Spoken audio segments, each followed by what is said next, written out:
back to Pennsylvania, and we find ourselves trackside to witness the power of one of America's loudest steam locomotives. The Reading, Blue Mountain, and Northern's number 425 is not only one of the loudest steam engines in operation today, it's one of the most beautiful. Dressed as a blue USRA 462 Pacific, the 425 shines like no other. Today, the locomotive is pulling a fall color trip between Port Clinton and Jim Thorpe, Pennsylvania. Equipped with a Southern Railway whistle, the train was ready to depart with one of the longest and heaviest passenger trains in the country.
Built in 1928 by the Baldwin Locomotive Works, the engine operated in revenue freight service for 22 years on the Gulf, Mobile, and Ohio Railroad as number 580.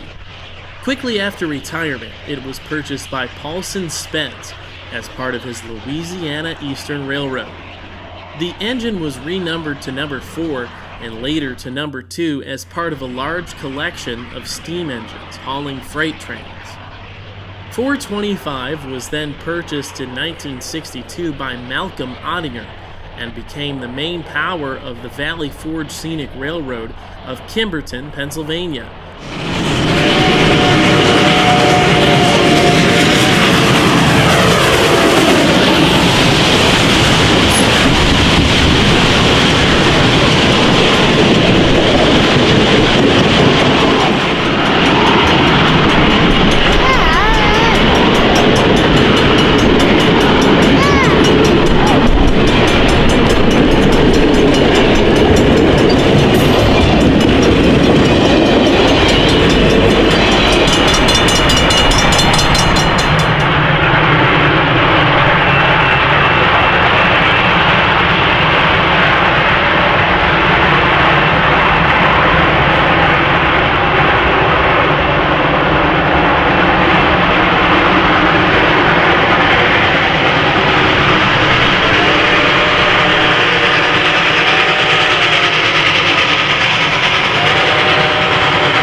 In the 1970s, it was purchased by Brian Woodcock and various others, being moved to the Wilmington and Western Railroad, though it would never operate on that line. It was in 1983 that the engine was sold to Andy Muller Jr., to haul tourist trains on the newly formed Blue Mountain and Reading Railroad, based out of Temple, Pennsylvania.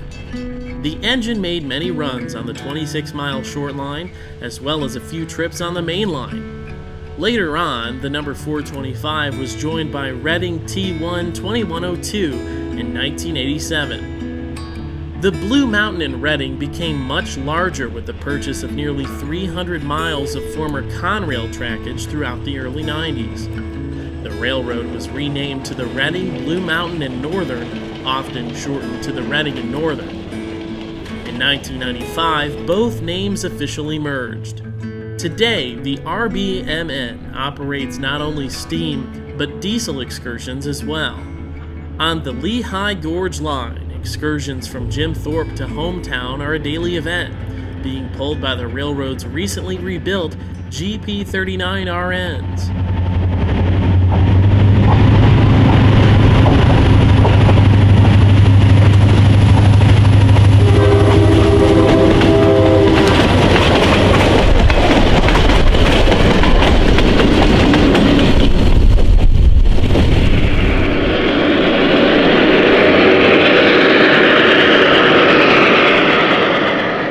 After a 3-hour layover at Jim Thorpe, the train can be seen running through Nescahoning Tunnel.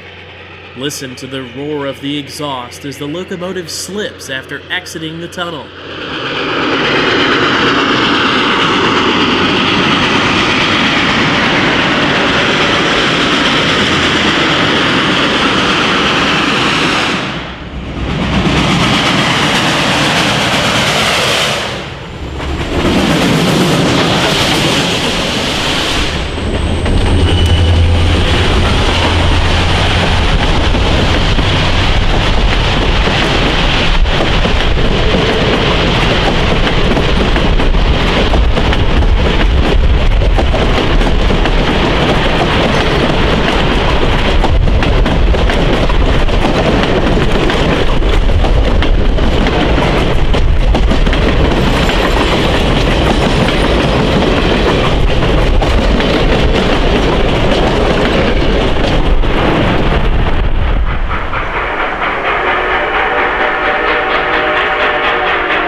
At a location called Hometown Hill, the locomotive can be heard climbing the steep grade to Hometown, Pennsylvania.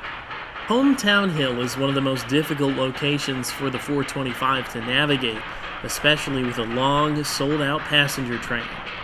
With the throttle to the roof, the train climbs through the tough grade over the former Central of New Jersey main line.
Back on former Reading Railroad trackage, the train rolls through the small town of TAMAQUA.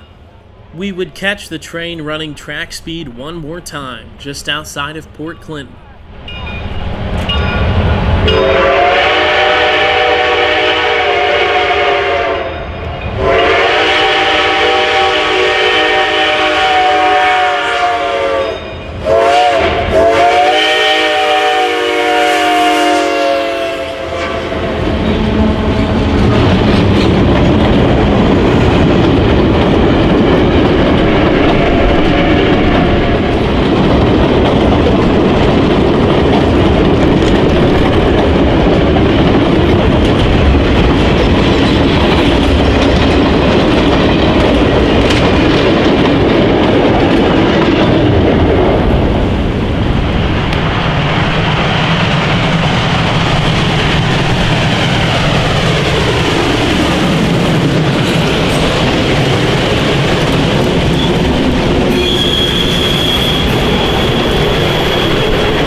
Port Clinton, the all-day excursion slowly crawls back into the yard limits. The small town is where the Reading and Northern's shop facilities are located, allowing the railroad to service, maintain, and rebuild their diesel fleet for revenue service. The 425 is also shopped out of Port Clinton, with the steam facility located just west of town. Yes, it's the end of another fall excursion. With the leaves falling and the cooling temperatures, snow was just around the corner. The 425 had put on a show, and all of us at Delay in Block Productions were standing in awe.